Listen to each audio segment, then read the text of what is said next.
worried that you might be the cool kid? You wear the latest fashions on top of all the trends. Or have you ever worried you were too much in the mainstream? Always so generic, more normal than your friends. Well, we've devised a test to put to rest your fears. There's no need to panic if you lend us your ears.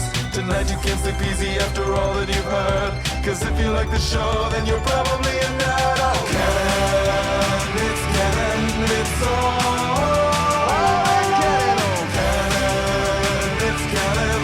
Tyler, Phil, and Boris. Oh, Canon, it's all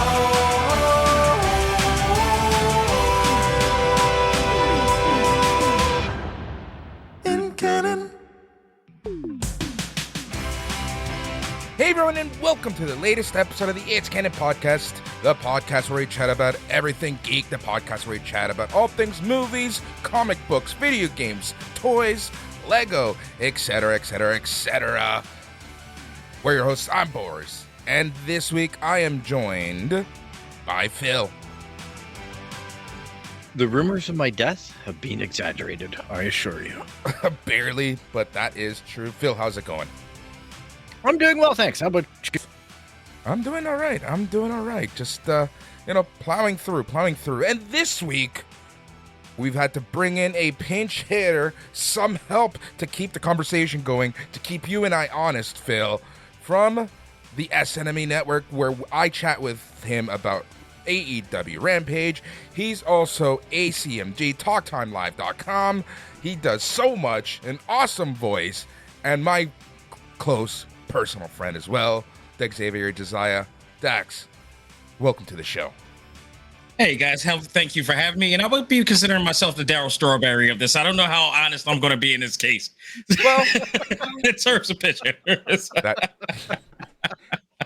Daryl Strawberry I wouldn't really use for many reasons, but sure.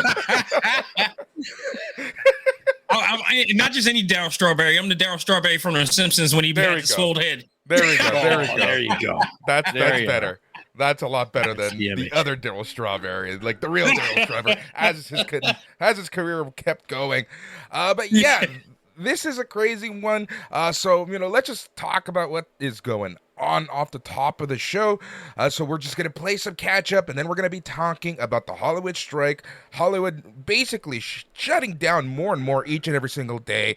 And I wanted to bring Xavier because it's a conversation that we've had kind of offline, online a few times, depending on what show you're listening to. But I kind of want to get things really, really focused because it affects a lot of our shows and a lot of the work we do. And we're going to be talking about that. And also, I'll talk about right off the top, everyone knows that Tyler's been on and off just because of health reasons and whatnot and personal reasons. So he's going to be taking a little break until the fall. So Tyler, I hope you are well and you take care of yourself, and I can't wait to have you back. Yeah, I'll second that, Tyler. You'll be missed. I hope everything works out for you. And I know myself, I had to take a few weeks off just due to unexpected personal matters and things that I just, I'm happy to have behind me. So I do not want to be going to any more funerals. Right? That's exactly it. Yeah, it was been a crazy Agreed. week. Crazy week to say the least. So let's kick things off with Xavier. Xavier, talk about yourself. Introduce yourself to the It's Canon podcast family. Well, again, thank you guys for having me. And of course, this is pretty much my neck of the woods and my territory, if you will. So I have a podcast called ACMG Presents Talk Time Live. And just like this platform, it covers all things anime, comics, movies, and games, and a little bit of extra every once in a while. But in that, I have the privilege to have guests on air, some familiar guests in the world of those favorite fandoms. Not now because of the strike, of course, but it's all in good fun. Get opportunities to work with people like Reed Pop, who does New York Comic Con and C2E2 and all the stuff. Just in Fan Expo for every once in a while, I cover those events and stuff like that. Just a great thrill ride to love what I love and just enjoy what I do. And also, it just led me to you guys as Sunday night's main event because I am a wrestling fan as well. But, this is what we love. And, it pretty much shows. So I'm glad to be here. Awesome. Great to have you. And yeah, like, here's the thing. Like, and it's kind of funny, and Phil can attest to this. The more work I put into the show, the less viewers we have, listeners we have. I don't know what it is. It's more of these off the cuff episodes where we can get people listen and whatnot. But with this week, it was like I said, it's been a couple of weeks since we've really had an episode, and I just wanted to play catch up, and then we're gonna get to our topic du jour. So Dax, we're gonna start with you. What is going on in the world of Dax? Well, first of all, for this occasion, you guys can see I'm wearing the geekiest shirt I can possibly ever wear.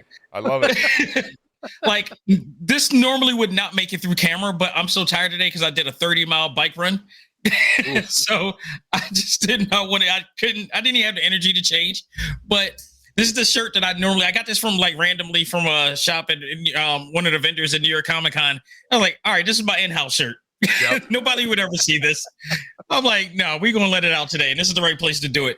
But there's a lot, things that are going on right now, and luckily, I was able to get some guests on my show, like Molly Flanagan, who's a friend of mine. A lot of people know her as the voice of Naruto, and Principal Perry from Lab Rats and all that stuff.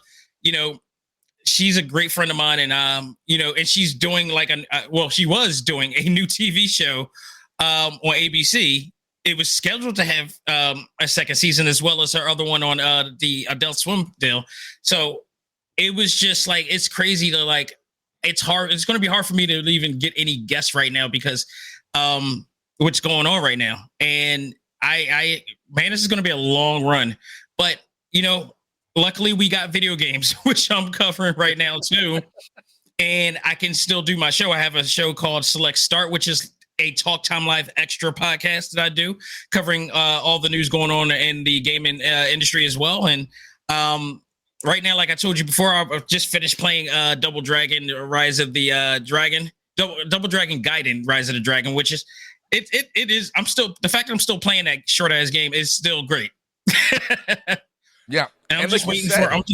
Like we were talking about, right? The side scrollers are coming back slowly, and the smash them up, button smashing side scrollers are back. I can't wait for that Teenage Mutant Ninja Turtles Shredder's Revenge extra with Usagi Ojimbo in there. Oh, that's going to be so much fun. Yep. That game, like we talked about before, that game that Tribute Games put together, they really did a number on people with that, because that to me was like the Street Fighter 4 of beat 'em ups.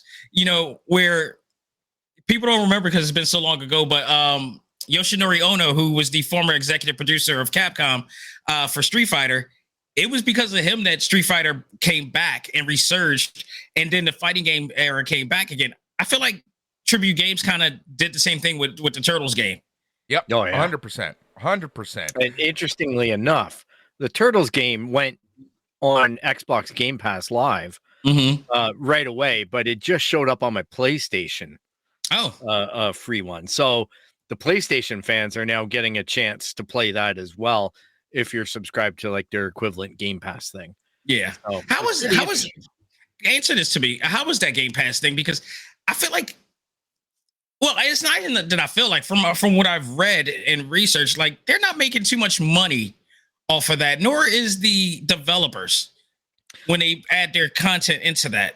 But for fans, for gamers, it's an awesome thing to have. Here. Yeah, well, for me being a console gamer, I love it because I don't have to really buy games.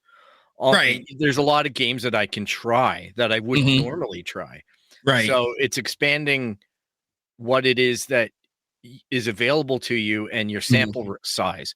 So that's the biggest bonus. But I have heard some developers are frustrated by it. But usually in Xbox's case, they cut a deal with the developer about an initial payment that should cover the length of time that it's on Game Pass.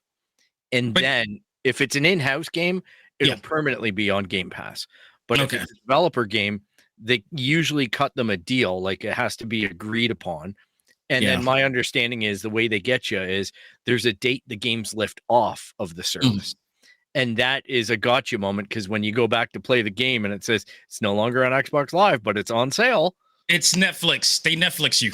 Yep, exactly. So PlayStation is a little bit different of a strategy. We're a year in, and I haven't seen it really. I don't rely on it the same way that I do Xbox Game Pass. Right. It's just kind of older games that cycle in and cycle out. Yeah. And the interesting thing is they're day and day games, like the cat game Stray and stuff like that is now going over and appearing on Xbox. Yeah. And you know what I mean? It's interesting to see the cross pollination with fan bases, but a good game is a good game. I don't care what platform you're on. Oh yeah. You know, like I'm fortunate to have both, and I'm fortunate to be able to experience it. And my goodness, since this SAG event has come up, I'm right there with you, Dax. I am knee deep in video games and reruns. Yeah, and reruns. And I think that's where we're going to be in the fall. But again, we'll talk about that a little later. With the exception of a few, you know, shows that were already filmed and stuff like that. Yeah, and also Netflix.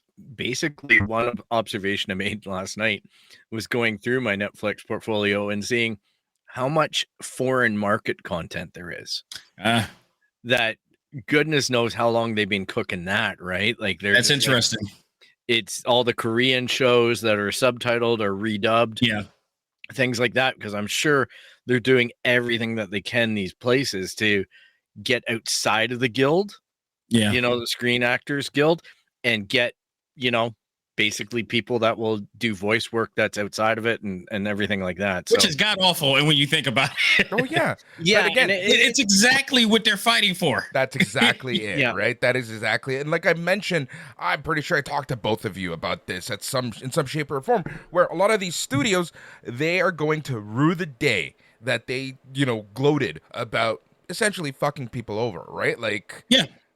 like, especially the head of Netflix, a lot of the things that he said is going to come back, and they are going to kick him in the ass, especially now. Bob Iger. Bob Iger. Oh. Don't start Phil on Bob Iger. Well, no. Hell, you could take a tag out and go to She-Hulk, because she ripped him. Yeah. Oh yeah. That was. He called him out of touch, and who. You know, in the words of CM Punk, tell me when she's telling lies. Yeah, it's 100%. Yeah, it's crazy. But even worse than him, is Bob Chapek. Yeah. You know what I mean? Like he was the one that really, Iger, as far as I know, wasn't viewed as this evil genius until after Chapek got ousted and had his run of the mill and really started crapping things up in the house of Disney. Yeah. Like he was taking full on shits in the corner. And then Iger seems to just have gone in there and said, I can do better.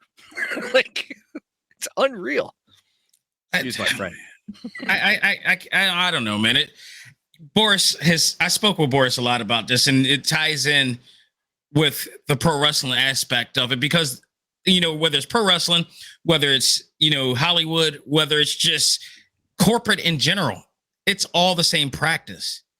A lot of which is why I feel like anybody who doesn't understand the severity of what's going on and think that it's only a Hollywood thing, you're dead freaking wrong. That is happening to everybody everywhere who can utilize AI for anything, who can manipulate your payroll and wage for anything.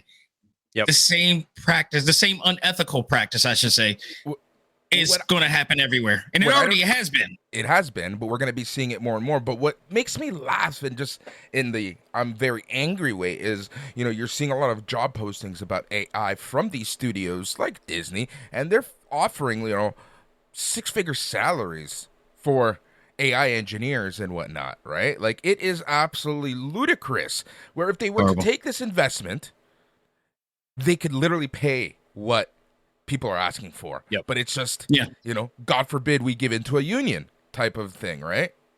It's not even given into a union. Like, they're obviously trying to save money. Yeah. Well, yeah. Obviously. It is what it is. They try to save money and they're out of greed. They make, just like Fran Drescher said, they make billions. God. Yeah. The Marvel Cinematic Universe has generated billions, not all combined, by one movie. And they Yeah. claim that they don't make money. You know what I mean? Like they categorize movies in such a way that they have more failures than successes, but Yeah. still those things are raking in cash. Yep. Yeah. Right? It just goes off the zeitgeist of everybody's tracking a box office, and it goes into DVD sales, reruns, everything like that. And then they're like, "Oh, it was a profitable venture at the end of 10 years. Yeah. We made a lot of money off of it," but they make out like they're getting nailed on it left, right, and center tax wise. Yeah. What's funny, you bring up a great point, Dax, and that's kind of like the whole, right now we're seeing this in Hollywood, but other industries are going to start facing this more and more and more. And one industry that I'm afraid of, an industry that, it's a subset of the tech industry, and it's an industry that, in my opinion, a lot of people just feel like they don't have a voice, and that's the video game industry. Yep. Ouch. Yeah. And they already, I feel like that train is coming. Oh, it's coming faster than a lot of people think. Yeah. Oh yeah. A lot faster than a lot of people think. So yeah. But you have to look at all those studios and the resistance to the guilds, right? Like look at Activision, Blizzard, like they've just been active in trying to kill union busting and whatnot. It's interesting too. I know it's a little bit more left field, but a lot of the same things that we're talking about here, I hear a lot in our local grocery store strike here in Toronto with Metro. Yep. And they're interviewing people on the picket lines, and they're saying, how come our CEO makes $50 million a year? How come our profits are $400 million for a quarter, and yet we can't even pay our rent, or most of the people who work in the store can't afford to shop in the store. Right. They have to go to food banks. Yeah. So it's happening like outside of the AI thing is all I'm saying. Yeah. AI is a great instigator in this case in the SAG, but it's also inflation in the state of the economy that's really got people riled up. That's why able to strike.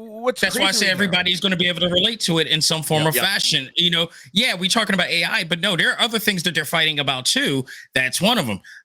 Tell me why I'm not going back to Starbucks for a while. Yeah. The union busting, right? And I just started going to I never would go to Starbucks, and they had that caramel ribbon deal. And then I started to get used to it. And then I'll go about to go get it. And I'm like, oh, crap. I see picking signs. What the hell is going on here? Yep. And I just went straight to Wawa right there. Yep. There you go. Yeah. The thing with here, in the States and in Canada, inflation is going down, but everything else is going up. And what's the craziest part here is like Loblaw, one of the biggest grocery chains in the country, owned by one of the richest people in Canada, Galen Weston and the Weston family. They had a $508 million profit. I think it's like 25% year over year profit. And it's just, and these are the same people that are not giving an extra cent, but their profits are like making record profits. So like, Dax, you made the greatest point in all of this is that, what we're seeing in Hollywood is just a subset of the bigger world. And Tyler's, the three of us, Phil, Tyler, and myself, we've been yelling about this for 2 years since we came back, since this iteration. Like, we saw the writing on the wall more and more and more and more, and the tech industry, because we saw what the tech industry was doing and what, where a lot of money is going in tech. And now we're seeing it. I mean, part of the reason why I am a freelancer, again, for those who don't know, I'm also a freelancer multimedia developer that focuses on graphic design and, web development and other things to, and brand and management and everything. I used to work a corporate job for well over a decade, and just the mistreatment, not only just as an employee, but as a Black man in the corporate world, it was just too much to handle. And I just decided to get out before it kills me, because the stressors was just killing me alone. And let me tell you, when I left, I was like irreplaceable at that time. And this is the type of thing that I wish more people would fight. And we did have it at one point in America where people just started soft quitting.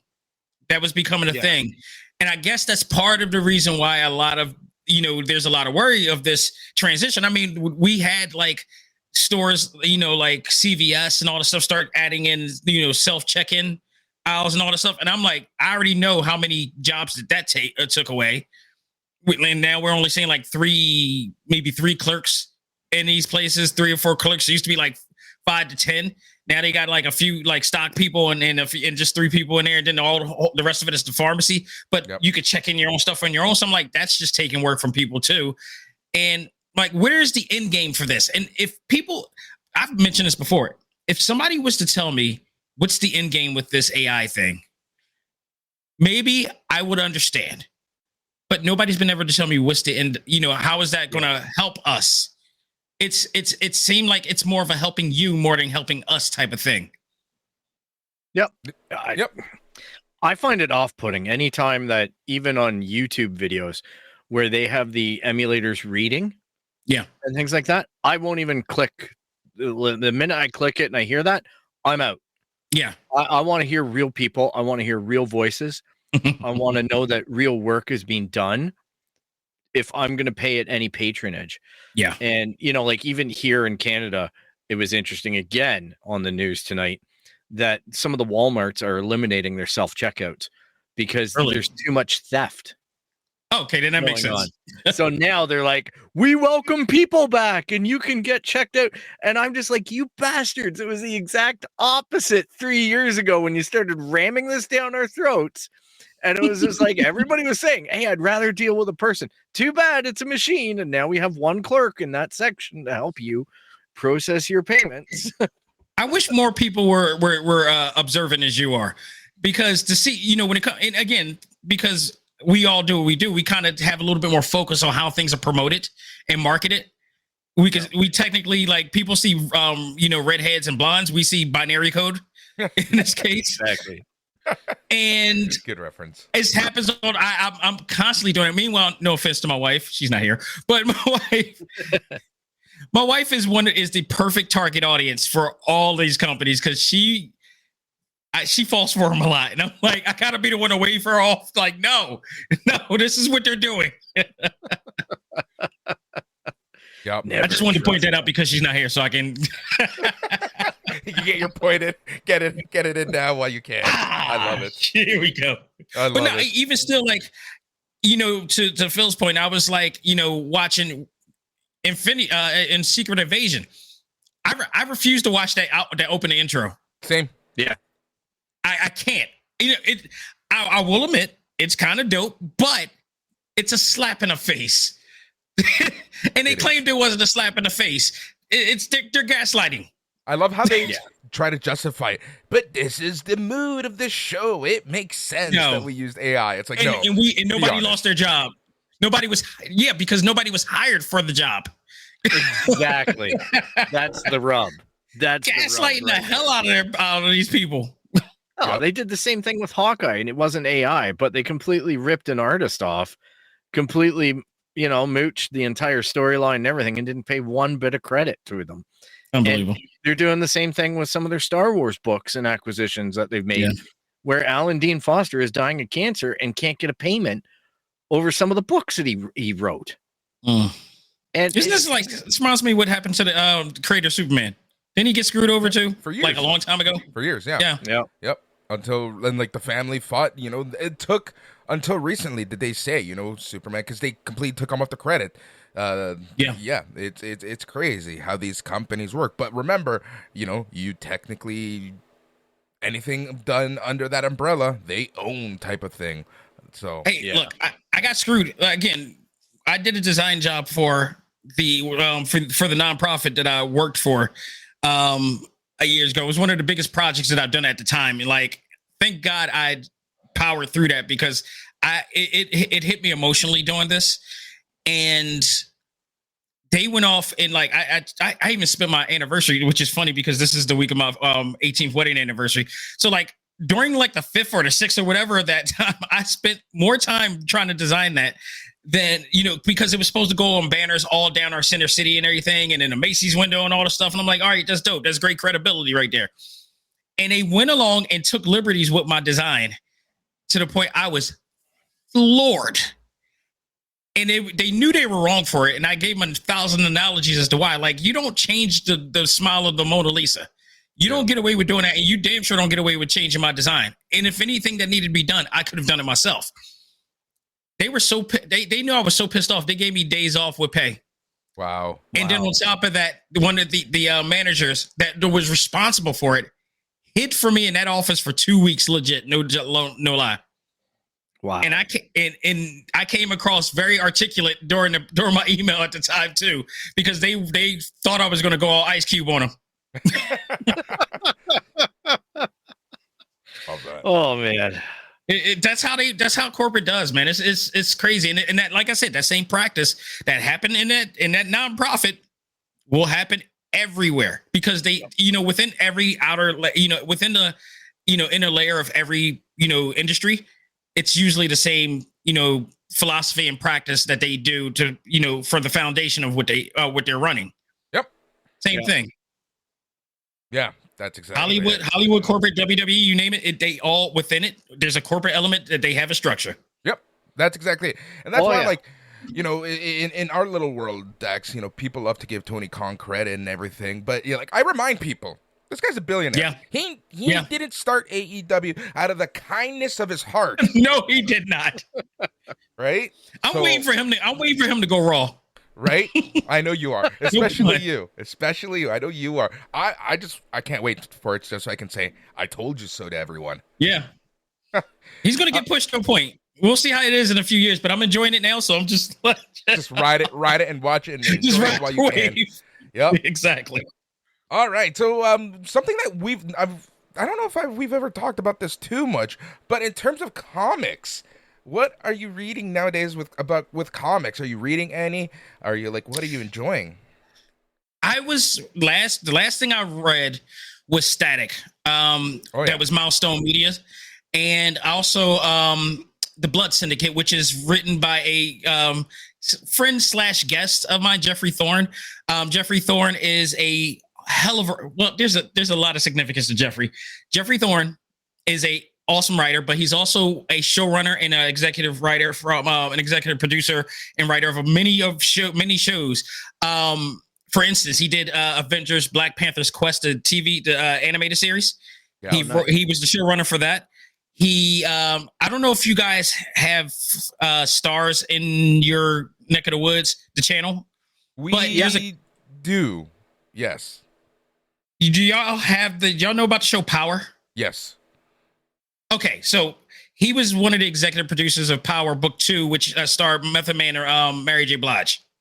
So he was responsible for doing that as well. He also written a lot of DC and Marvel books. He created a comic book character called Mosaic on Marvel a while back. And, he was responsible for doing Blood Syndicate. So I read that. And what I love about his writing is that because of his experience in Hollywood. Oh, by the way, I should mention the classic series In the Heat of the Night.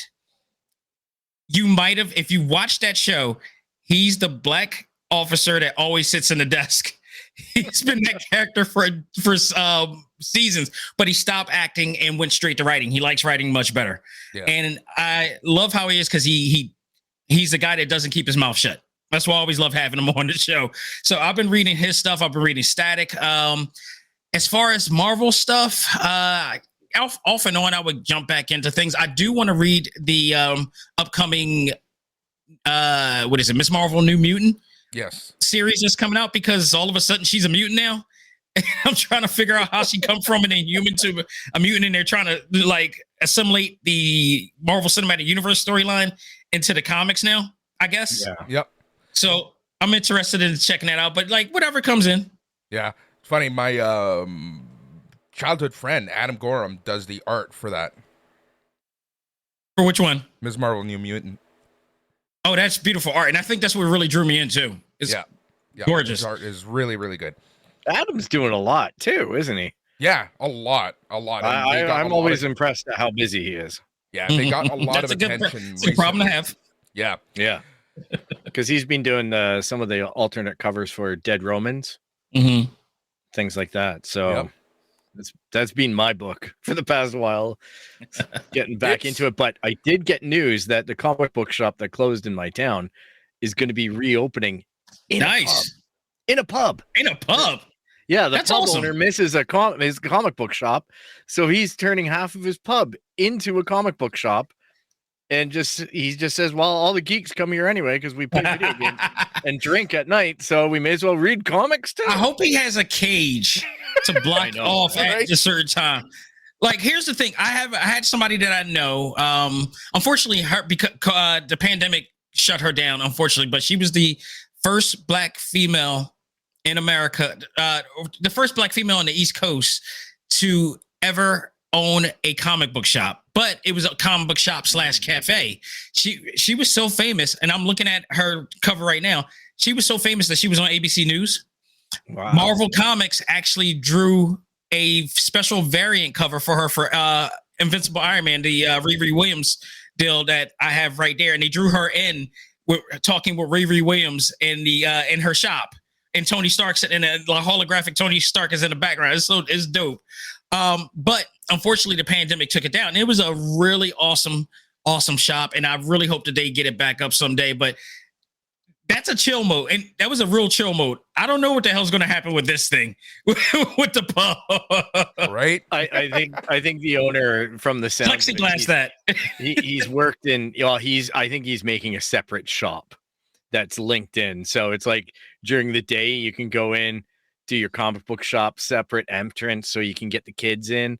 Yeah, and then maybe in the evening or whatnot, like a speakeasy. I'm like, you got to go to the board games and everything then at that point, because it's like you could get down there and do some Warhammer and have a drink, knowing me, I'm gonna buy that graded comic that I've been waiting for years, and then have a few pints. And later at night, you're gonna see me like trying to smash the plastic open. I can see it being a coaster for you. Yeah, being a coaster. It's graded and sealed. Yeah. You know what? I would probably do that, which is the sad part. You be the one that buy Amazing Fantasies 15. 100%. 100%. I would do that. Whole thing up. Got the only mint condition in Canada, and he screwed it all up because of a binge. Oh man. Sometimes I think about some of the books I could have picked up graded, like just 10 years ago, not even. But I'm like so lucky I didn't, because I would have cried if some of these books got damaged the way that others did. Phil, what is going on in the world of Phil? Hey, you know what? I've been laying low. I've been catching up on TV. I've been catching up on some games. I think we talked last time. I finished off Jedi Survivor. Jedi Survivor. So that was a solid game for me. And to be honest, I was having a real difficult time trying to figure out where my next game is going to be, because Diablo 4 seems to be hitting all kinds of controversy. And I'm like, yeah, well, if my Xbox ends up, as everything looks like, they're going to be paving the way for Activision, and they just got to get it done the next 2 months. Yeah. Then it's just going to show up on Game Pass anyway. Right. So why flip the money? Because I don't want to play the live service aspect of it. That was my turn off from getting Diablo 4. Yeah.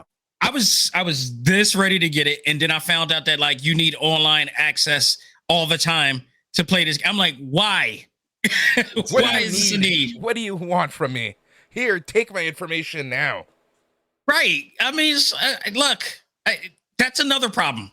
That's another problem. I think that's hindering the video game industry right now. This live service thing, people are starting to crap on it. Yeah. Because the fact that when I grade games, I do add the factor of online dependency. And if you are that dependent on a game, I'm just saying, no matter what, we've had the internet for decades now. It's been commercialized for decades. It is still not perfect. Servers can go down. Maintenance can happen. Outages can happen. Yeah, and you're asked out of playing the game if you do that, because there's no offline access to it. Yeah. And I don't and damn if I ever want to play a game that I pay 60 to 100 for and I can't play it offline. No, I'm good. And part of that problem though too is how long do you keep the game alive? Yeah. Post launch. And the other issue that we've discovered on the show here is digital consoles. Mm-hmm. You go out and you get an Xbox Series S, your internet's down. How do you play your games? Because Xbox isn't authenticating that you own it. So when they had an outage with their Xbox Live service a year or so ago, nobody could play their games on the Xbox Series S. That sucks.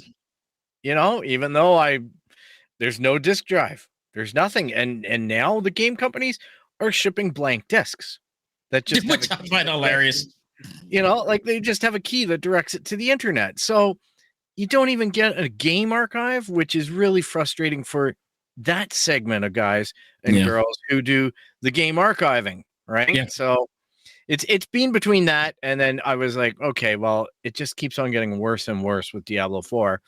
So I was leaning in towards Final Fantasy 16, which I've never really been a Final Fantasy guy. Yeah. But the hype is so real. There was a demo. I downloaded it. Mm-hmm. Demo caused my PS5 to overheat.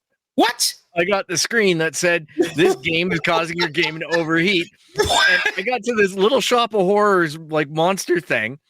And then that's throwing alarms left, right, and center. And I'm like, and I'm not even in the graphics mode. I was in performance mode, the one that is supposed to avoid this issue. I got so many questions about that right now. Like, you're about to get interviewed. I'd never heard that ever for the PlayStation 5. Oh. And I've played and beat Final Fantasy 16 and had no issues with that. I'd never heard that before. It's a big issue on Reddit. There's a lot of people complaining about it. It's happening. Wait. Which version, which PS5 do you own? PS5 disc. I think that's a pattern because I have digital. Okay, there might be. Also, well, apparently online they said that it was due to the graphics mode. It was in the 4K mode versus the performance, the frame rate mode. Yeah, but mine was in performance. I was in both. I switch back and forth every once in a while with mine. Could it have anything to do with the fact that you upgraded the hard drive?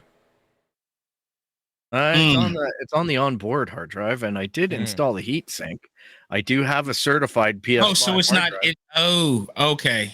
You upgraded his hard drive. Yeah. Oh, well, I have the regular hard drive, plus I installed an additional hard drive. Yeah. Right. I was actually planning to do that myself sooner or later, because I know Amazon was, they were hyping up a PlayStation official SSD drive. Yep. That we can install in. That's another terabyte. And I was like, okay, because the terabyte that I have, it's an external that you can only switch in and out the data. And I'm like, I don't want to do that. I want a little bit more power than this. It is nice. Like, obviously, this Final Fantasy thing was a glitch with the game. It's not a system issue. It's with the programming. So I would assume Square Enix is going to get that taken care of. That's At this point, I've waited long enough where I'm like, I'm just going to wait for a sale. You know what I mean? Because there's just so much coming at me. Like, I can fire up either console, the X or the PlayStation 5. And I'm just like, there's just tons of free games just hammering at me. And then you got to catch up on your back catalog, right? Right. Because there's always games that you bought with the best intentions. You go back 2 games. And and then you're like, uh-oh. Like, I played Hogwarts demo, which was interesting. I played the F123 because I'm a bit of a driving guy. Right. So I played that. And I've just been downloading a lot of the demos because I have the EA subscription. Right. On both platforms. So that gives me access to, with EA, I don't understand their strategy because they give you 5 hours on some games. Yeah. Like that's a lot. Like, I can feel like I'm done the game after that. But some of their games like Survivor, I think that runs like 30 maybe hours. Yeah. So Survivor was a bit of a, I think I did it in 27 and a half hours, but I going through every submission or whatever like that. Yeah. So now I'm going back now that I've got all the powers unlocked. Yeah. So I'm going back through some of the earlier areas and trying to find all the bonus chests and whatnot that are behind the green shield walls. Right. So. I can tell you right now briefly, if there's any consolation, Final Fantasy 16 is a fun and worthy game to play when the time comes. Yeah, you could hold off, but it's about like 30 to 60 hours of action fun. I mean, if you're a fan of games from the company Platinum Games, you're gonna love this because this is a Final Fantasy game that is a action adventure RPG. That's what's drawing me in is just the combat system and everything like that. Yeah. I'm a big fan of the single player put me on rails. I don't necessarily need an open world. Yeah. I just want to feel like I'm in an open world. It's Final Fantasy cross Devil May Cry. Yeah, and I just love the story element. I'm playing, like I say, I'm playing the demo. Yeah. And the demo is legitimately fun. Yeah. So It very much is. I hats off to them because I do think it's an accomplishment. It looks fantastic. I will also say, like, I know you said you don't go into Final Fantasy games, but I would highly recommend jumping on 7 Remake. Yeah, I've got it. Okay, but then get your damn console in gear, because when Rebirth come out, yeah, you think that you're gonna have problems now. That's a 2-disc game apparently. Oh yeah, I'm looking forward to that. That's gonna be hilarious. It's I'm hibernating. I say that I'm not a Final Fantasy fan in the sense that I'm not one that goes title to title. Same. I just pick the ones that appeal to me more than others. Same. Certain genres appeal to me more than some of the other genres that they do. Yeah. 16 is quite appealing. 7 was great for me. 7, I have the original discs on my 486 computer still from back in the day, because I used to work in a computer store. Mm-hmm. So I would just geek out, and that was like 6 CDs at the time or something insane like that. And I'm like, who the heck does this? And yeah, my friends and I were just blown away by the story and everything. So I did play around with that remake. But yeah, what have you been up to, Boris? Honestly, I've been so busy dealing with a lot of work stuff.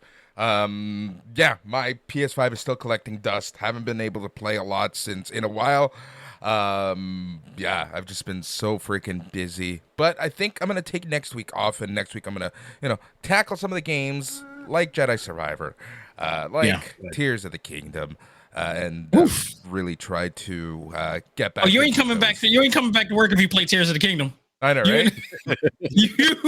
You need way more than a week or two. I know. It's just, for me, it's more just getting back into things, right? Yeah. I'm still waiting for that wrestling game that we were talking about. Apparently, you got 8 more days. Yeah, 9 more days. So if I wanted to play it for PC, I can get the code now. And, I would have the media block until the 8th. But because I guess the developers didn't realize that the approval process for the stores take a little while, we're not going to get codes until the actual release day. So that's fine. I can live with that. Yeah. I can play on my week off starting next Tuesday. And that should be fun. It looks like it's going to be really fun. Yeah. It's going to be very interesting to play that one. In terms of comics, honestly, Phil, today's the last day to buy pre-order. Dead Romans, the last issue. Fred got an extra week on that. Oh, did he? I heard. Nice. Yeah, you got an extra week on that. Good for him. And I think that series has been remarkably well received. Well, it's considering Comic Book Resources top 10 image titles right now. So, that's not bad. Or image titles, not now, but just in the past little while. So it's a very well done book. When it comes to story, look at with his podcast, the Star Wars podcast. Oh, the Mud 79. Yeah, Mud 79. He just puts story into story into story. Dax, our friend of the show here, he essentially he's a radio host here on a popular rock station. Biggest nerd that you will meet. Does a lot of TV stuff and whatnot, and does a lot of the TV intros for nerd-isms and whatnot. Just kind of delved into comics here and there, but he has a fairly successful series right now, and one of his side things is making this Star Wars fan fiction podcast. It is so well done. It's like a radio play. Yeah, it's a radio play. Oh, that's awesome. And he's self-learning, right? He's learning how to do all the audio production. Yeah. So he's doing it the hard way. He's got multiple people doing voicing, scripts, approvals, production, post, everything. So good on him. It's fun from a Star Wars fan. I don't know if you can tell, but it's a lot of fun to listen to, and he kind of takes the Star Wars universe and puts it in through a stormtrooper mud trooper kind of experience through a tactical lens. So it's still got a good story, right? But it's more so told from the soldier's point of view. And that's awesome. kind of like what he's doing with Dead Romans is he's taking something that's happened in history and putting story around it. So it's not just what you read in a textbook that the Romans invaded Germany. Right. It's like, oh, here's the story about this one general and his girlfriend, and you know what I mean, like his attraction to this general's a wife and things like that. So I still haven't finished the books or anything like that, but I just know that there's going to be a fantastic story and it's getting very well received, as Boris has pointed out, across the comic book industry. And I'm happy for him because I just think that it all signals there's going to be more stuff that's coming. And Agreed. I like his attention to detail. Yeah, very good. So something I wanted to really quickly bring up before we go to our topic du jour, and actually I have talked about this, but Phil, you and I haven't, and I don't know if you actually played these video games way back when, and I'm sure you did at some point, the Twisted Metal games. Oh yeah, I am looking forward to that TV show so much, so freaking much. You don't listen to my show. No, I reviewed it.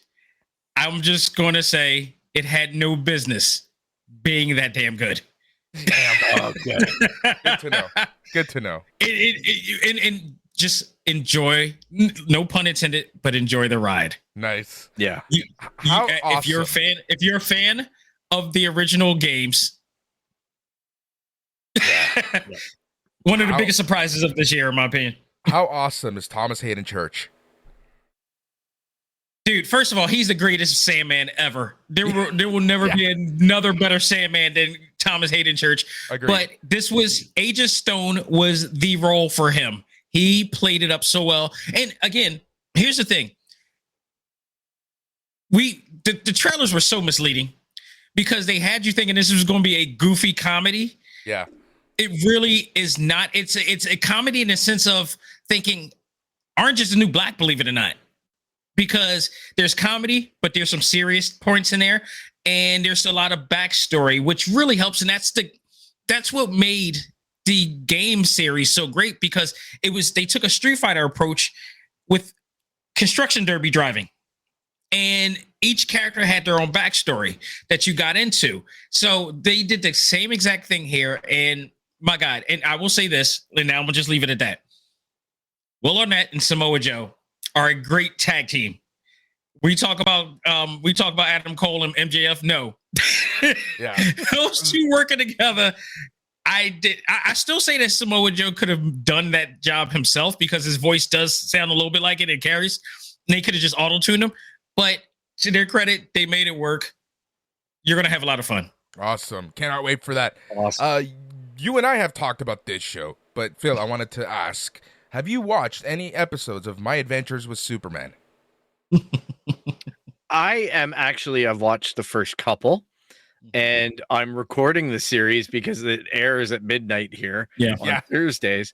So I've got the series recording for that season because I liked what I saw. I gotta say, like I thought the animation was really awesome. I just enjoyed the look and the feel of that particular show, and I thought, this is worth getting in on the ground floor for. So I'm happy to see that it's rebooted, or it exists, and it's a great way to enter into. Now I've just started The Flash. I still haven't watched the movie, so it's little baby steps right now. I got in my spare time, I got Guardians 3 done, and I'm just catching up on For All Mankind and some other shows that I had kind of left standing because they were freaking me out how good they were. And there's just been so much media this past year. It's insane, with all the Star Wars stuff and things like that. Complain about it all you want, but it's not as good as some of the other stuff. Just the fact it exists is really exciting for me in some way, shape, or form.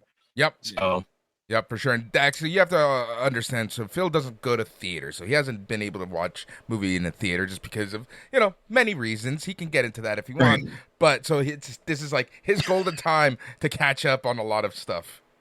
Right. I just love the transition of how quick it comes on to streaming now. It's just Yeah. like, but I'm the kind of guy, I've made this clear, I will buy the digital download or buy the 4K disc. Yeah. And legitimately, because I want the creators to know it's being supported. I'm There you not go. into this streaming I will watch a friend's Plex, but if I like the movie or the show, I'm going to go and buy it. Yeah. Because I need to know that those people, I need to be able to sleep at night knowing that those people got paid, or at least the irony. somebody figured out that. The irony, Phil. Yes, now it's all up. Takes it to a whole new perspective now. Yeah, but at least, like when we look at the controversy that's coming out with the SAG stuff and everything, where all of these, Netflix and everybody say, well, we don't know how many people watch it. You bloody well do know. You just don't want to, let the numbers. There's data everywhere. At least with purchasing it, there's a paper trail. Yeah, it's impossible for a tech company not to know who's hitting a server. I want those servers if that's humanly possible. Right, exactly. I know a lot of people on the dark web who want those servers, if they exist. So something I want to bring up quickly. Man, it's so weird that we've gone through the summer. We're almost in August, and this is the third year since we've had E3. It just feels so weird not having E3. But I feel like we're getting all these announcements and news and things like that, like in the peripheral. So Phil, one of the things I wanted to talk to you about is Star Wars Outlaws. We haven't talked about that in a while. Oh yeah. That not E3 thing. That was E3. But yes, to be honest, like originally, I guess when I saw it, Ubisoft, I have an embroiled history with Ubisoft as a game company. I love it that it's got Canadian offices, which, yay. But I don't like their current monetization or Game Pass path. Agreed. Going with NFTs and doing the whole online service game instead of just making a solid game that you can play as a single player, right? Like Agreed. I'm not enjoying that part of it. I'm not enjoying the company's ethos or anything about it. But that being said, Outlaws originally, I thought it looked like Star Wars with Assassin's Creed Star Wars was my fear. But the more I see of it, the more I'm thinking there's a potential for the game here. I don't have a problem with a female protagonist. I don't have a problem with a lot of the things that all these rage boys are freaking out about online, right? With oh my god, another girl in Star Wars. Oh my goodness. And I like to call them the social sabotager. Yeah, they're never going to be happy. They're just always going to complain. Why? It's not the product, it's usually them. Yep. Yeah, exactly. Yeah, exactly. That's exactly it. So I'm cautiously optimistic. I want to see what it lands at, and I want to see what it lands at after a week. In the sense that I'm getting real tired of game companies releasing a game so they get the critical reviews up front and then changing it into game as a service a week later or a month later. And then you're like, everybody's Metacritic scores take a dump and everybody's raging about everything the same way, like here's Diablo 4, looks awesome, plays great. And then a week later, they're like, oh, and we're going to make the games as a service. So now, and then it just dive bombs. And a lot of game companies are doing that. Ubisoft haven't earned that cred yet for me, where I think that my money's safe with them. And that's a company that I'm going to be very careful around anything they do, even with my beloved Star Wars. But that's an even bigger opportunity. Like, look at how long EA took to figure out exploiting the fan base with Battlefront the way that they did with those loot boxes, and then finally getting onto the Jedi Fallen Order Survivor single player adventure game that it has become. Phil, can I tell you that I was really skeptical about jumping back into EA because of that reason. Yeah. It's not just the Star Wars series. They did that platform for all their products, UFC and all that stuff. And then I was like, I'm done with EA. EA to me stands for evil asses, not Electronic Arts in this case. And I played the first Jedi game, but I didn't like it because there were some things that I didn't love in terms of navigation and everything.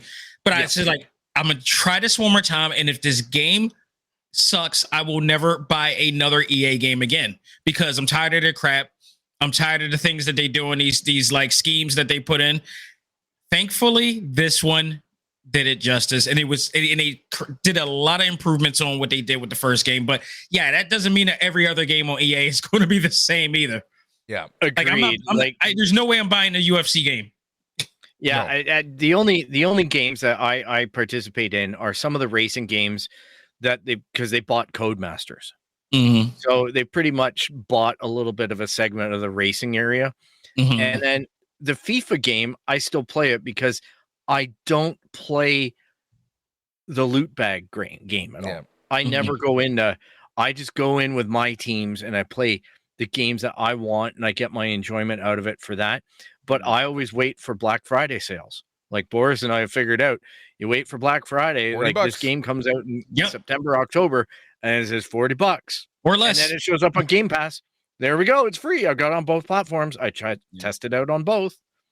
And that's been something that I'm doing with a lot of stuff, like even F1 23. The winner for me consistently is a PlayStation 5 because of the haptic feedback on the controller. Yeah, it's always. That was my other question. Like, nobody's ever answered this to me. Does Xbox controller, and even the customizable controller, does it have any of that adaptive ability that the PS5 controller, the DualSense controller has? It's got the Pro controller. You can add paddles in. You can. But in terms of the adaptive, play where like when you, that DualSense controller is incredible when you're playing God of War or the Horizon games, because it just draws you in even more into that gameplay and I remember before the PlayStation 5 came in, there was the press conference that they had where they were talking about the adaptive play and the playability of the DualSense controller and how they got a bunch of psychologists to chime in on how we can make this adaptive to the play experience. And damn, if that thing doesn't do it sometime on these games, it's incredible. Yep. It's hard for me to go out, with the exception of the Nintendo Switch, it's hard for me to jump on anything outside of that. Yeah, it is a real contributor towards the enjoyment and the immersion of the game.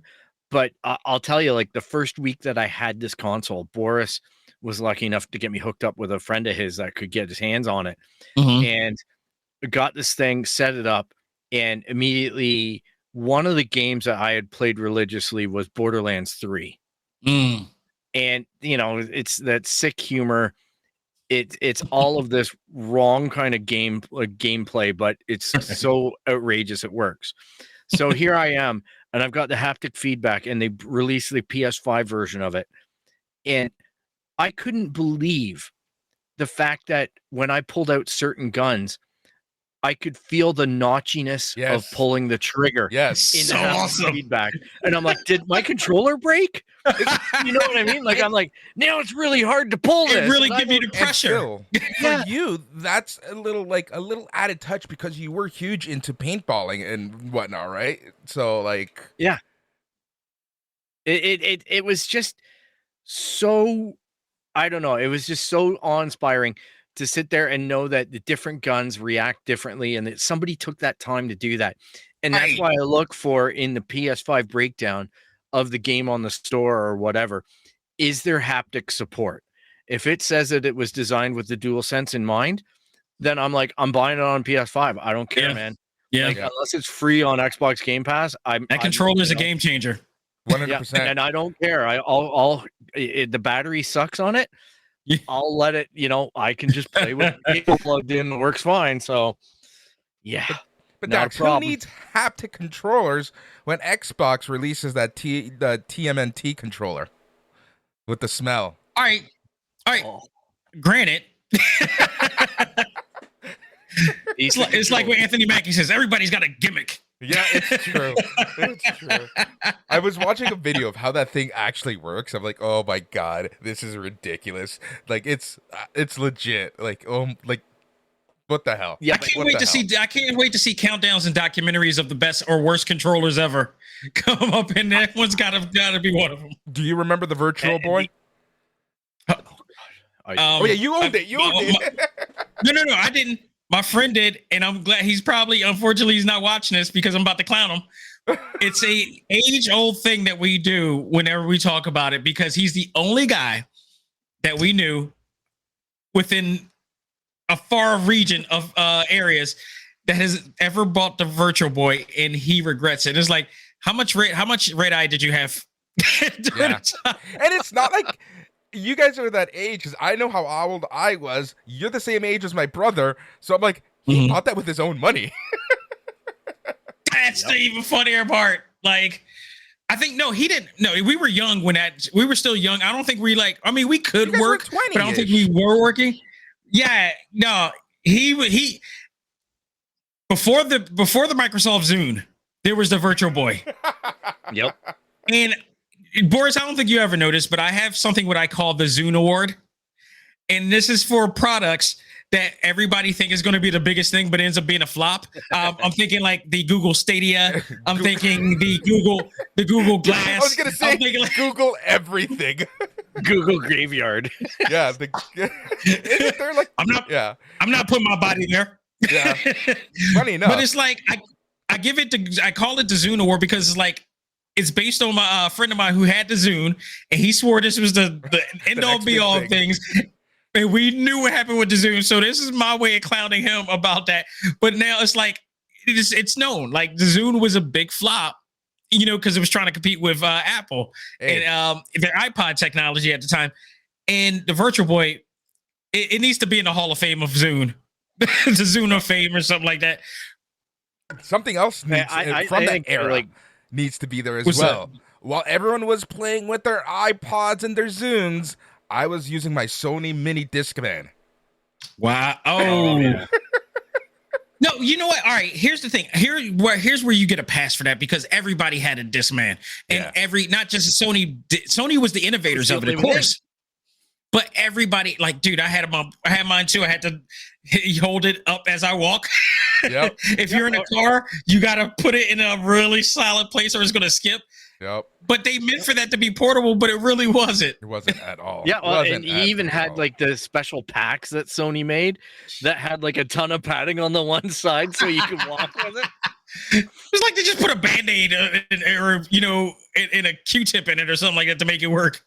Yeah. Well, that's But what to some people have in to their do. defense, everybody had that. Yeah, but that's Yeah. what it's funny. Like some of the tricks to get stuff working because even on I have the original Switch controllers and those I've had to put metal on or aluminum foil so that the I had to replace my analog Amazon, get the kit, and I would have to take it apart and install the analog sticks every single time. Wow. I'm surprised I have the OLED, the OLED since I got it. It's been 2 years now. I got it the day of at Nintendo New York. I've never replaced them, and it's crazy.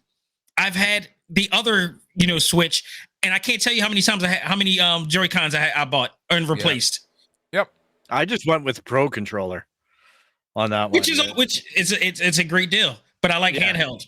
Yeah. Yeah, fair enough. Yeah.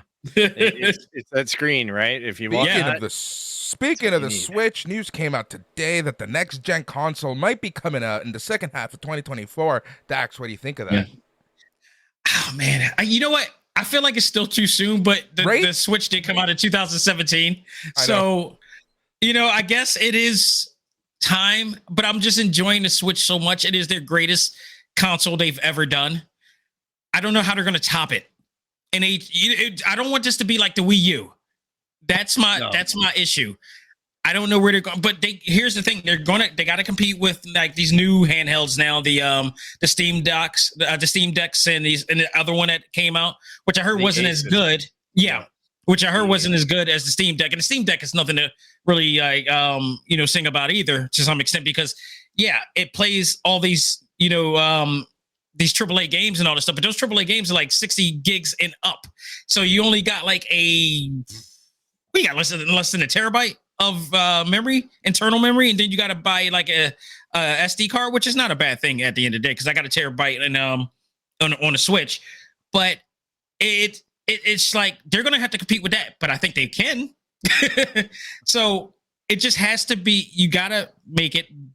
I don't know how they're gonna outdo the Switch. It's just that was just such a great console. My concern and my worry is Nintendo has this weird thing of having an awesome system and then the follow-up to that just being right. I'm afraid that we're gonna get the Switch U. I think I seriously agree with that. Why? I don't know. Make it just make the same thing, but just 4K. Yeah, that's it's the only thing that they could do. The only thing that they could do right now. I love the compact, the compact aspect of it. I don't know that I just don't know. I'm not confident yet. If they were smart, in my opinion, and I know that this is not what they're going to do, but if I were them, I would just make a better processor, better screen, and just keep on leaning into being Nintendo. Yeah, because a Nintendo is determined not by its pizzazz and its processors and all of these things. A successful Nintendo product is determined by the quality of the software. Absolutely, and it's been proven. You get, Zelda, you get Mario, you get Bill, these. You just want to play Animal Crossing. Yeah, let's be honest here. Which, by the way, is still better than a lot of the huge 4K AAA games. Yeah. Yep. I will, and trust me when I say this, people can argue this, but guess what? Wait until December when the Game of the Year awards come, when the Game Awards come. Guess what game is going to beat them all? I don't need a crystal ball to predict the obvious, do you? Right? That's the thing. and like we talked about this on your shows, like where this is a tough year. There's so much good stuff coming out, but in my heart of hearts, I know who's going to win. I have played plenty games after Tears of the Kingdom. You know what's funny? Tears of the Kingdom is so good. I don't want to finish it because I don't want that journey to end. And I have everything that I can do to beat Ganon right now. I got like 20 hearts. I got every single weapon there. I got everything. I do not want to beat that game because I feel like the journey is over and I don't feel like that with any other game. And I've played, I think, just on the Switch alone, I might be over like a little over 250 games on the Switch that I completed. I can't even talk about what I did with the PS5, but that game is, I mean, it's not like, that game is not like Breath of the Wild and they just added like another tree to it, or like Malibu Stacy and they just gave it a new hat on The Simpsons. It's a extremely great thing. It's like that, but they added 2 more layers to it, literally. And it's just one of the greatest traverse experience that you ever have in any open world game. I don't know how they do it. I joked around it before when I said, related it to the scene on Iron Man where Obadiah Stane is trying to get the scientists to recreate the arc reactor, and they can't because they're not Tony Stark. Well, Tony Stark is the Nintendo Switch, and within it, it's Zelda Breath of the Wild. And how the hell they were able to make that game do what it does, which is better than some other games out there, and that's including Horizon. Now, I love Horizon, but Horizon is limited in comparison. That's the craziest part, right? And that just goes to show you the creativity. And this is why video games has always made me laugh, right? It's because at the end of the day, a good game is a good game. It doesn't matter how strong it is. It doesn't matter how many gigapixels. It doesn't matter ray tracing and bullshit like that. A good game is a good game. That's it. At the end of the day. Yep. Now, with that said, I want that ray tracing on Spider-Man 2, and I can't wait for that. I love With how that said, Give me more cyberpunk with ray tracing in the expansion. oh, I'm ready for that too. The expansion. Oh, Yeah. give me Idris. I can't Yep. wait. Countdown. Right. All right. Let us talk about the strike and what is going on in Hollywood. We have gone in great detail about why the Writers Guild of America is on strike, but we never actually had an episode talking about the people who have joined them on the picket lines. So for the first time in 6 decades, Hollywood is getting so many strikes, and this is the first strike that the actors have actually had since the early 80s. So on July 12th, no agreement was reached. Union leadership announced imminent plans for an actors' strike. The ripple effect was immediately felt. In fact, Cillian Murphy and Emily Blunt, Florence Pugh, they all left the Oppenheimer red carpet to prepare for this picket line. I think you said this quote, and I had to jot it down so that I can put it in my notes. At some point, the jig is up. You cannot keep dwindled and marginalized and disrespected and dishonored. The entire business model has been changed by streaming digital AI. This is a moment of history. SAG-AFTRA President Fran Drescher. Yes, that Fran Drescher said during the press conference, if we don't stand tall right now, we are all going to be in trouble. So, who is the SAG-AFTRA? The Screen Actors Guild of America, Federation of Television, Radio Artists, represents about 160,000 actors, broadcast journalists, announcers, hosts, stunt performers, and other media professionals.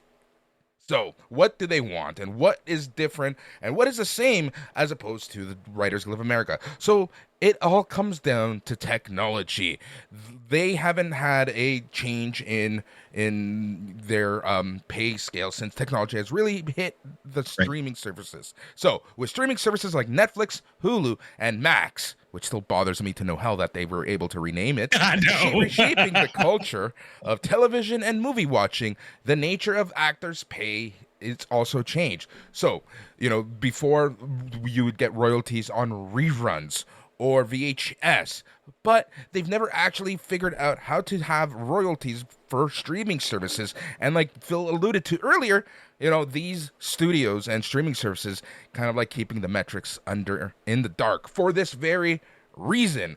Also, another huge fight is the unregulated use of AI, which may reproduce an actor's likeness or performance, whether they want to or not, and they want to be paid for that. Right. Pretty simple in that aspect, right? So a lot of people are saying, why are the actors on strike? What people don't realize is that when you think of actors, you think of the Tom Cruises, the Dwayne Johnsons, the Mark Wahlbergs. That is what? 1%. That's a 1% right there. Yeah.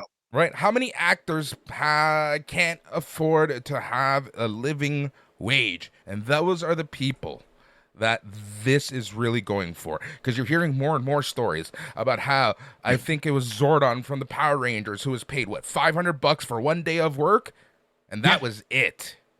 Yeah. Let me say this, and this is the reason why I love and had the honor and opportunity to interview a lot of these actors that we love.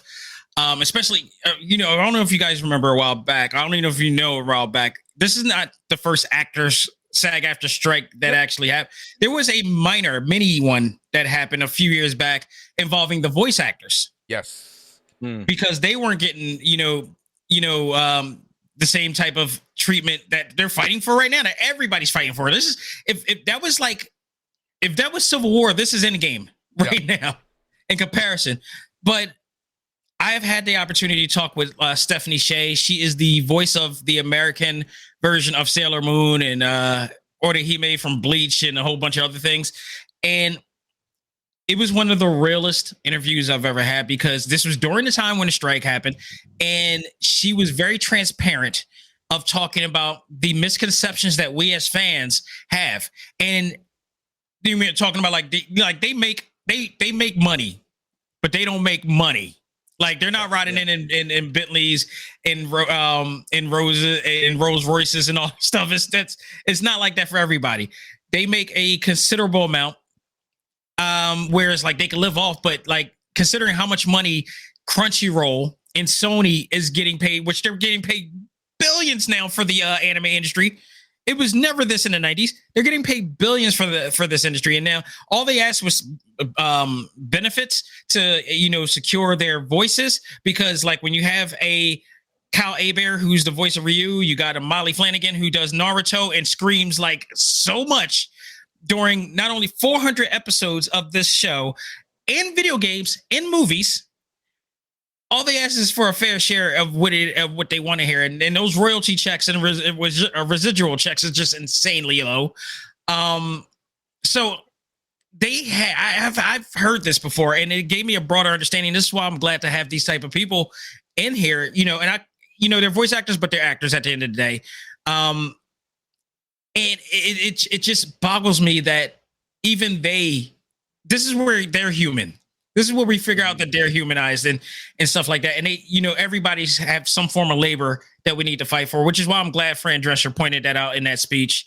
And I also like the fact that the last reporter in that press conference, forgive me, but he was an idiot. But he also asked the right question, to which Fran gave the right answer. And he asked, like, for the fans who want to just watch movies and watch TV, what do you tell them? Like, what, they're not going to care about this. And she literally looked at him like, what makes you think that they won't? Whatever's happening here is exactly happening right now to them, and it's going to happen to them. So what happens now and how we handle this will play a factor in every other industry. That's what people don't realize, right? Sets a precedent. Pave way for other industries and set the bar for all industries, not just the direct industry that's being affected today. And it's corporate. Yeah, I will say this though too, because we were talking about this in the intro about the whole point that this is coming for the video game segment too. Yeah, but we saw this with the Bayonetta 3 controversy. Oh, right. We got that was an excellent course in how little some companies offer to pay. And I know that there was some fudging of the numbers by the people involved. But at the end of the day, it still shed light on the fact that it's like, come in and do voice work. We'll pay you $300. And, we've got, if it goes into the second day, we'll give you an extra $300. Mm-hmm. And basically there's 10 hours of work that you get everything recorded, and then you're on to the next project if you have one, right? And that's a tough way to live. That's a good and again, just like Hollywood, it depends on the person. It was for her, that was one thing, but let a Troy Baker and a Nolan North come in, them boys getting paid, which is why I found it funny that it was those two that was on the other side of the spectrum of that, which to me was like, it reminded me when John Cena, when they were talking about doing strikes, and John Cena was like on the other side too of that aspect. It's always sometimes the higher ups that kind of do this, which I think is a shame, because they were at that stage at one point, which is why I'm glad Dwayne Johnson looked out the way he did, and donated a historical amount of money to the to the deal. I thought that was very genuine of him to do. Boris, just reminds me of why CM Punk left WWE. Am I correct that part of the reason why he didn't want to mess with them was because all the royalties of the past matches was going into the WWE network, and he didn't know how, so and he didn't want to be a part of that. What year did CM Punk leave? Oh man, I forgot. It was been so long, and I've been so happy since. But 13, 14, right? So something like that. When did the network start? 2014. Now, with that said, if you remember the pay scale for wrestlers back then, they had their regular pay, blah, blah, blah, blah. But then for pay-per-view appearances, they were given a bonus check. This pay-per-view bonus check was based off of the pay-per-view buy rate. Once pay-per-views were gone and they went into the network, or we don't know the numbers, they stopped getting those bonuses. And hence why I said it all connects. Yep. What happens in that industry happens in wrestling. And also in some cases, there's some of that philosophy and strategy happens in other companies. Yep. So it all connects. Yeah, and I agreed 100%. And now we're starting to really see the ripple effect of all of this because projects are being canceled. If you looked at the MCU, they completely redid their entire release schedule based off of the fact that they don't have actors available for marketing, for reshoots, In promotion, etc., right? and all that fun stuff, right? Craven the Hunter was the recent. The new Spider-Man, the animated one, supposed to come out April 2024, no release date. Yeah. People are freaking out, but like Yeah. they have to remember, like the studios need the actors, the studio need the writers. Like look at Deadpool, they had to shut down during the writers' strike because, well, you can't improvise. You have to go on the script that was approved. So yeah, like now we're really seeing the ripple effect. So just from a go ahead, Phil. Oh, sorry. I just wanted to clarify because I've looked into this, and it's most actors have to join the writers union in order to add lib lines. Yes. And it also means that they get writing credits on the movie, which means a higher paycheck. So which is why you see a lot of executive producers and whatnot, and in the case and all that. Yeah. So there is a whole reason why, because I was like, well, why is that? And then it all made sense to me about exactly how that is. So I just wanted to point that out to anybody who's on the other end listening, wondering why that is. So Yep, that's exactly it. Thanks for pointing that out. So yeah, we're seeing the ripple effect really start happening now. And like my question to you, Dax, is, number one, how long do you think this is gonna actually last? Because we saw these asshole studio heads essentially like have their playbook and the game plan leaked, where they were going to try to extend this strike as long as humanly possible until people needed money so that they can get what they wanted, they being the studios. So how long do you think these strikes are going to last?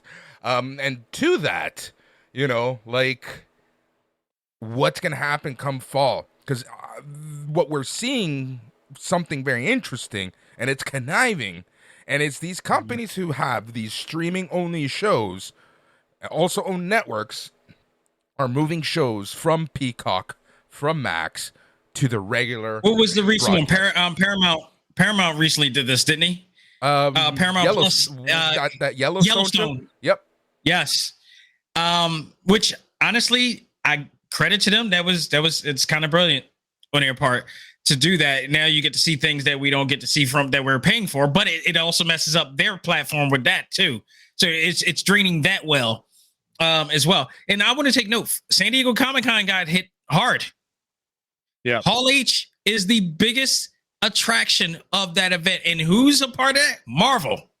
That's where their money is, and they were not there. No actors were there. Actually, SAG-AFTRA was there technically. So there you go. You know what? If there's going to be more Dwayne Johnsons, I can see this dragging out longer. Yeah. I can see this dragging out like I don't know what Tom Hanks is doing right now. I don't know what Tom Cruise is doing right now. I don't know if they are advocating, if they're becoming advocates of the other people that they were once a part of. They need to work on this and pull on this. People are talking the end of the year. Yeah, I think spring. I think spring too. I think spring. Again, if it just depends on if we get more Dwayne Johnsons doing what Dwayne did. This can prolong it, and this can really drain out because it's really kind of transparent what these studios are doing. That's the part that it's driving me crazy. It's because they're intentionally knowing that they're full of crap. It's like, I hate to say this, but they're acting like a bunch of red caps right now. Yeah. Mm-hmm. And that sense of just being so ballsy about what they're doing, because I swear to goodness, if that man was not at the top of the mountain at the time, I don't think the actions of these studios wouldn't be this bold.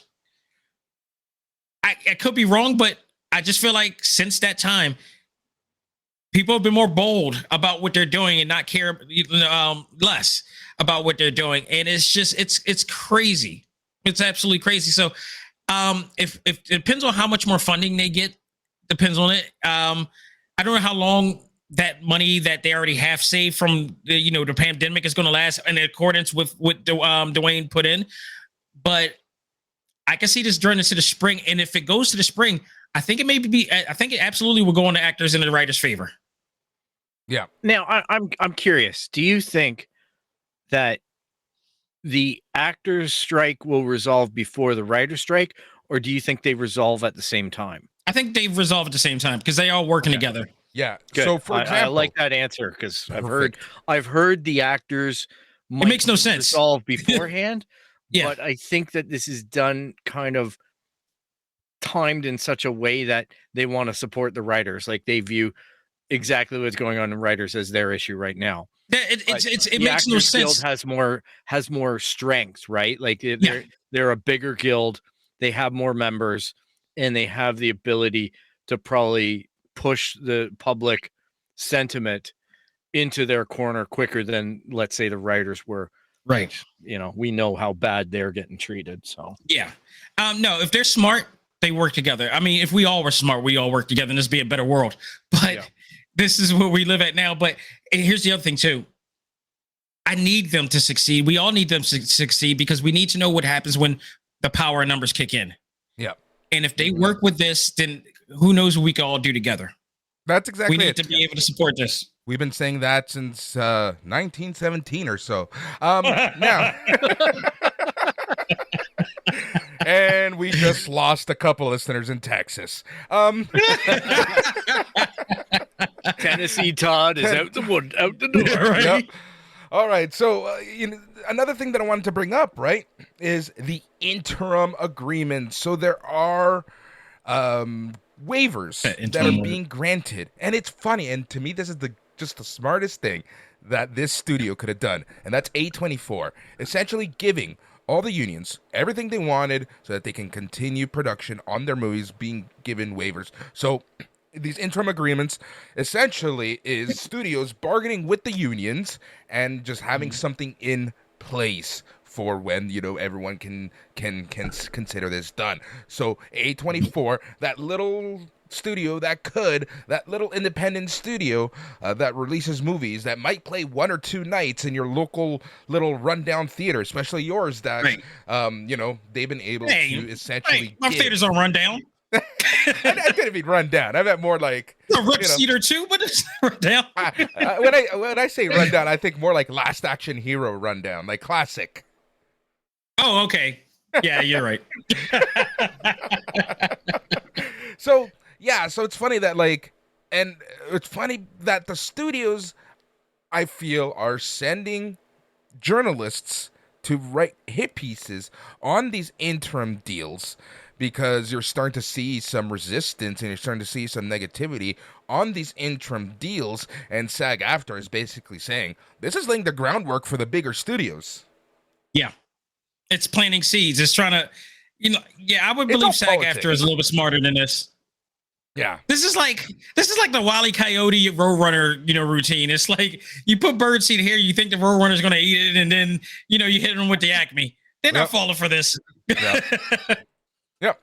But hey, it's vital because look, it goes to show you, if A24, this little studio that can give in and give what is being asked of them, why can't Disney? Why can't Netflix? Why can't a Comcast? I just don't understand why they don't think like these people are important. It so irks me, and it's not just the studios, it's just our ideology. Yeah. I have clients or had potential clients that I've had that I've talked with, and I had clients that I've worked with before that just don't understand the importance of the work that gets put in to help them get where they need to be in their careers and their respective journeys. Like, artists are the unsung heroes of creation, of evolution, of society, societal growth. We literally create every bit of visual narrative that you could possibly have to make. Like, you draw somebody a logo. That logo attracts a certain target audience. You get paid because you're starting to put in a brand. and you're creating this look. And people often forget that because they just see the numbers, and then also they see you as a number. And that's what these studios are doing right now in terms of that. These actors have done such a great job, especially this year when I watch, Across the Spider-Verse, Rise of the Beast, which moved me. Yep. Okay, moved me because of the writing. I have now so much more respect for the writing aspect than I ever did before, because a lot of these narratives have blown me away. Watching a TV show like The Bear gives me respect to the Writers Guild. Yeah, Miss Maisel, yes, unbelievable shows out there. Actors portraying these characters. There's so much work, and you guys are in it back just taking them for granted. Oh, yeah. Irks the hell out of me. Well, it's funny though too when you hear the stories about how the studios get involved in the writers' room and start pushing the agenda and taking those projects off the tracks, right? Mm-hmm. And just basically ruining it by putting in these mandates or these unreasonable things like, oh, well, we need it to cross over to this. We need it to tie into that. Yeah. Oh, test audiences didn't like this ending, so we need to change it. We want stuff a big like that. spider. It's like, yeah, exactly. I just, with how creative what you're pointing out, with how creative these people are, and when we do let them tend to their projects in an appropriate and equitable manner, like to actually have feedback and dialogue, which is, I think, going to be something that comes out about these projects that are well written and whatnot, is that there was dialogue and there's concession instead of demands and whatnot, because you just hear it out of Disney and things like that. The big houses that they just overrun the writer's room. Yeah. And it's disgusting because these people are really good at their trade. Right. They are really good at bringing imagination to life and giving the inspiration to the actors to actually perform this stuff. And they're not getting an equal seat at the table or even an ability to have a paycheck that puts a roof over their head. Yeah. Which is crazy. Disgusting. It's disgusting by the corporations. It's pure outright greed. Yeah. You know what? I'm surprised the transparency that we know that these actors aren't getting paid as much as you would think. Like there's some actors right now, I just saw it on TMZ today that they interviewed a guy who was just like, he was on the path of getting, a lot of work and a lot of notoriety from his acting gigs and the shows that he was on. Now he's cleaning houses just to make ends meet now. As much as I hate saying that term, but it is what it is.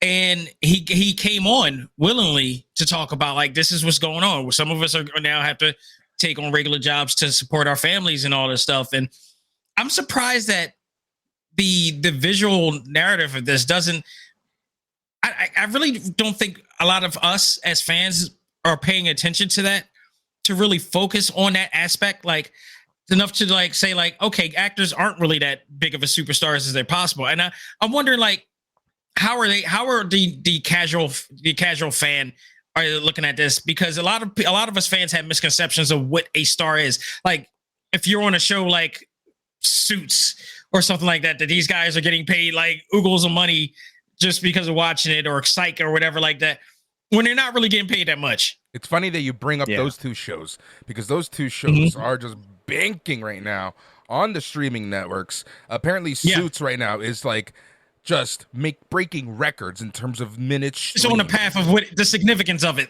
I'm sure. And now what's the last thing I want to bring up before we get our closing thoughts is like, I really do hope that these unions, especially SAG-AFTRA, can stay together, stay united, because you said it, right? Yeah. There are some people, and as I was alluding to with these waivers, you have some big name actors calling actors who are working on those projects that are being granted waivers scabs and whatnot. But then they kind of, come back and say, well, I might not fully understand what's going on. Like Sarah Silverman, she flat out called them scabs, and then she admitted that I just must not be understanding something. So she does that quite often. It's not the first time. It's comedians for you. Like what can you say, right? They're going to be quick on the wit. Yeah, but she has a tendency to put her foot in her mouth every once in a while. Yeah. I really do hope I'm still that a fan. Don't get me twisted. Same. Exactly. I just really do hope that at the end of the day that they are able to stay united, because this is not only a huge fight for technology in Hollywood, but like we've mentioned so many times throughout this entire episode, that this is it's going to have its ripple effect through all industry, no matter whether, what you do, where you live, it's going to have a ripple effect. Bill, final thoughts. I just hope it ends sooner than later. I'm extremely sympathetic towards the unions. I think that it's important, if you're unionized or not. Yeah. This has effects on like we've been pointing out this entire episode. This has effects on your own workplace, because employers need to know how hard they can push people, or how much they can embed a technology that robs you of your dignity of life. And that's something that's, I don't know, it's worth fighting for. It's worth supporting the actors and in their fight. And it trickles down to, as we pointed out at the beginning, to all aspects of what's going on with everybody. It's symptomatic of the pandemic, of the inflation. All the world today is affected by this stuff, and we need to make a stand about it. And I know that myself personally, I'm not in a unionized environment, but I know that my employer is a great employer in the sense that they do observe the fact that they know they can't make people into a commodity. Right. So that's the difference, right? Like when you work for a company that makes you a commodity and you know it, that's when work's no fun. Right. Yep. And these people are calling the bullshit right now because they are getting that disrespected. Right, like it's not even being hidden anymore. It's their commodity, and they're being exploited. And good for them. Yep. Dax, as guest of this episode, and Dax, the door is always well open for you to come and chat with us. What are your final thoughts on all this? A few days ago, I wrote something on my Facebook page that I thought of, because this is like a lot of what's going on here, I've been through, which is why I'm very picky about what I support in terms of entertainment or whatever like that. And I got friends that are picketing right now as well. But I wrote this and saying the best and smartest people to work with are those who not only recognize your value, but also values your value, not those who are threatened by your value.